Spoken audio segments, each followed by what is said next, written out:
Brendan, it is always a pleasure to see you, and especially so this time. Here we are in London. Good to see you too, Bobby. About The Mummy. I didn't know what to expect from this particular production because, you know, all I knew was the Boris Karloff one. And my goodness, this is just a production and a half. It's a reinvention of the Boris Karloff classics, really, Bobby.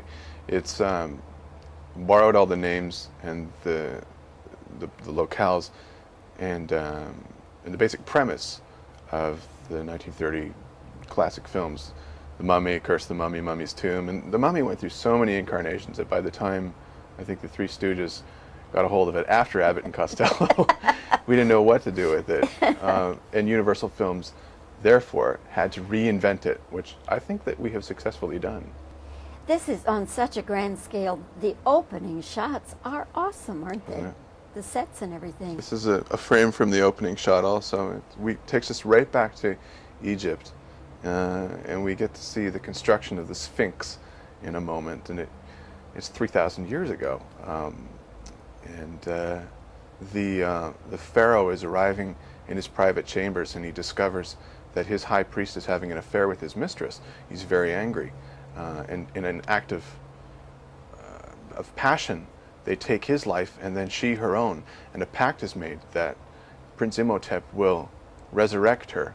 But it goes all wrong, and he dabbles in black magic, and he gets cursed for 3,000 years until it's 1922, and we find the French Foreign Legion battling an angry army of Tuareg warriors, and that's where our film starts off from there. It's an exciting and dynamic premise. Yeah. As the Legionnaire, excuse me. These sets now were real sets. I mean, these big, massive things were not computer generated, were they?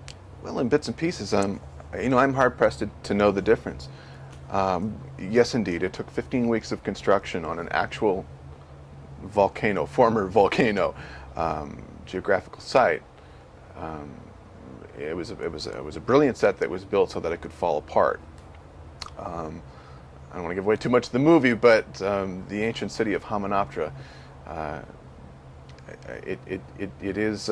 was designed by Pharaoh Seti I because he was no fool that he could throw a switch and all of his treasure would sink back into the sand.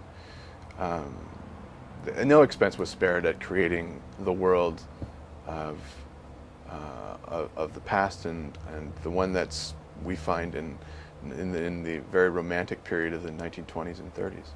What was it like shooting in the Moroccan desert, besides being beastly obviously, hot? 130 degrees, creepy crawly things under rocks and sandstorms, but you know that's why we were there. It was, if it was easy, everybody would be doing it.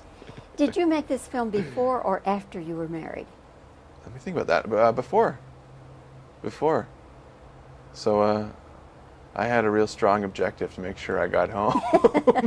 Did Afton Smith, your bride, did she come over during that time? No, she did not. No. She came to Shepperton because the film was shot in Morocco and in England, here where we are now. But the exteriors were all in Morocco, same neighborhood that Lawrence of Arabia was created, not far from Ouarzazate, where there is to this day still an actual functioning film studio. Film production in Morocco it's a hotbed over there, no pun intended. And you got along okay with the camels? I think I got on really well. I know that Kevin J. O'Connor, who played Benny, had a relationship with his camel. They just despised each other. Well, they're not happy animals, I don't think. I don't know, but I disagree. I think they have a bad rap. You know, I'm sure they're opinionated. Maybe they're a bit smelly, but if you let them know who the boss is, then generally you'll get to go where you want to go.